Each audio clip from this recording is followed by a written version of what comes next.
Outlaw Run is the world's first wooden roller coaster to flip riders upside down 3 times. It opened back in 2013 at Silver Dollar City in Branson, Missouri, and was manufactured by Rocky Mountain Construction. The company was just fresh off of opening up New Texas Giant at Six Flags Over Texas. It was a steel hybrid conversion of the old Texas Giant that featured higher speeds, faster transitions, more daring maneuvers, and it caught the attention of Silver Dollar City. They were looking for a new signature attraction that would draw in guests from down south as far as Dallas, all the way up to Chicago, and they asked RMC, what do you got? And they suggested a topper track wooden roller coaster. So unlike the iBox track that was on New Texas Giant, this used a traditional wood stack that you'd find on most wooden roller coasters, but they added a top layer of steel, and that allowed them to twist and turn and do these maneuvers that before weren't possible. Prior to Outlaw Run, the only other wooden roller coaster that went upside down was Son of Beast, and we all know how well that went. So this was a big deal when they said, we want to take riders upside down not once, not twice, but 3 times. Not only did they do it, but they did it successfully. Outlaw Run opened to rave reviews in March 2013, and it's been thrilling riders ever since. I first experienced the ride back in 2016. I've had the opportunity to do it in the cold,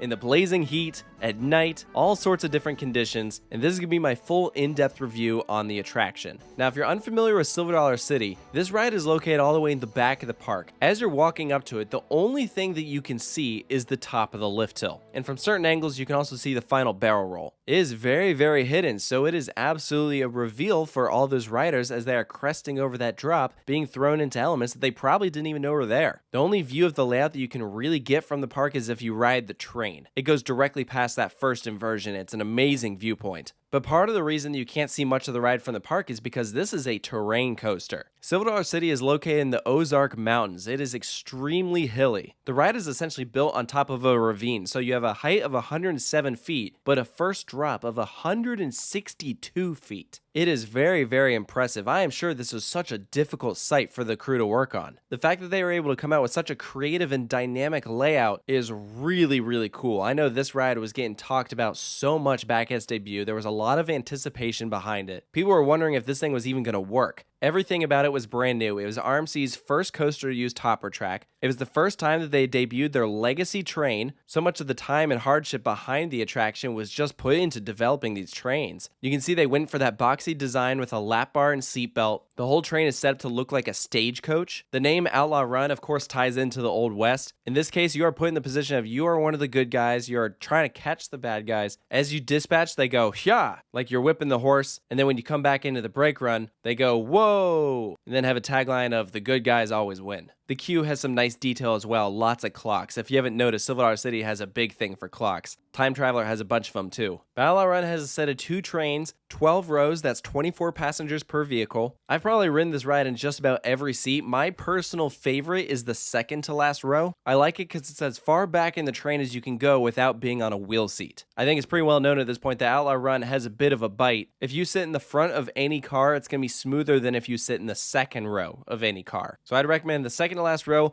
or I also really do love the front row. The airtime is good in any seat, but the speed that you feel up front is really awesome. Outlaw Run hits a max speed of 68 miles per hour at the bottom of that drop, and it keeps that momentum up the entire time. But I'm getting ahead of myself. After you dispatch out of the station, you have a small dip into your lift hill. You'll rise up above the tree line. Out ahead of you, a little bit to your left, you can see a great view of Wildfire and Powder Keg. And then you have a false drop. So many roller coasters just immediately crest over. Outlaw Run sends you into a little dip, and then you turn just ever so slightly to the left, and from here, that is when you descend down an 81-degree angle. Outlaw Run broke a lot of records when it opened. One of those records is it was the steepest wooden roller coaster in the world. It has since been beaten, but this drop is no joke. You drop down an additional 55 feet from that original height that you rose up to. In the back, you get flung over. The airtime is incredible. You are ejected all the way down to the bottom. Now, as great as that drop is, the bottom of the drop, unfortunately, is Outlaw Run's biggest weakness. This is home to probably one of the most brutal potholes in the world. It's not as bad if you sit in the front of any car, but if you're on a wheel seat, it is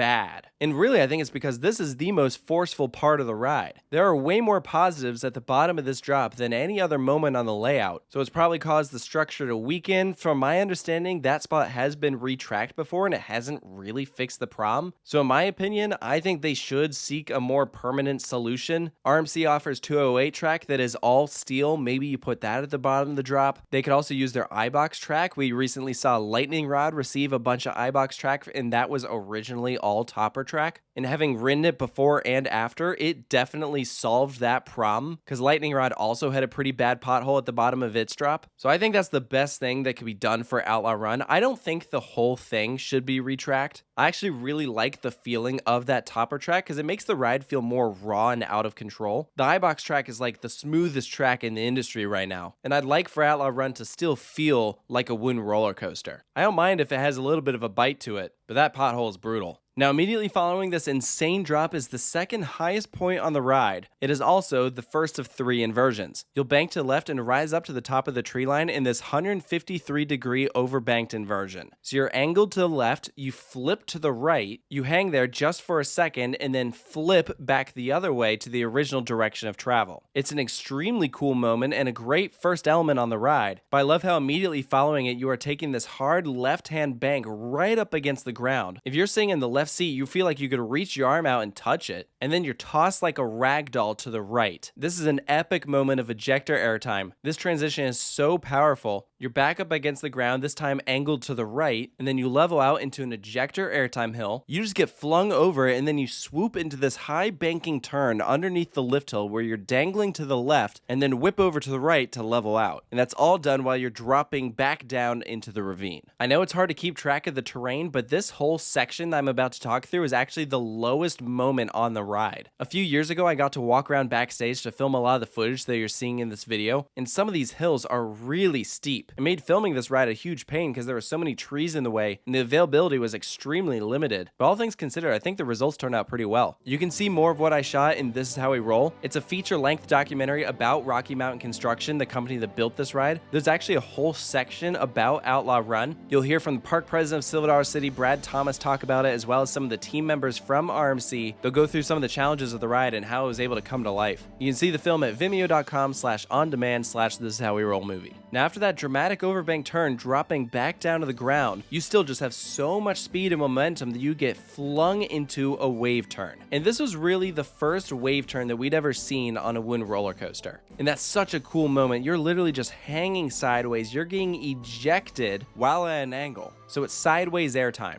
and it's very pronounced. You'll level out, go into another ejector speed hill, and then turn to the right to enter your big finale. These are 2 back-to-back barrel rolls that'll take you straight into the brake run. Remember how I talked about this is the lowest point of the ride? It means that in order to get back up to the station, you have to go uphill. So these barrel rolls are angled upwards. You actually start losing momentum the further into the elements you go. So in terms of a ride experience, what that means is this finale can either be really fast-paced or really slow-paced, depending on when you ride it. I've experienced just about every end of the spectrum. When it crawls towards the end, it feels like you aren't gonna make it into the brakes. The hang time is insane. I do prefer when it keeps that consistent pace all the way through, primarily because if you're sitting up front, towards the end, you'll be dangling to the right while the rest of the train is trying to catch up. So it can be a little much. And those barrel rolls are just profiled so perfectly that it's most optimum when you whip through it. More so than probably most roller coasters I've experienced, a ride on Outlaw Run can vary. But by far, my favorite time to ride Outlaw Run is at night. In my opinion, this is the second best night ride in the world, only behind the Voyage at Holiday World.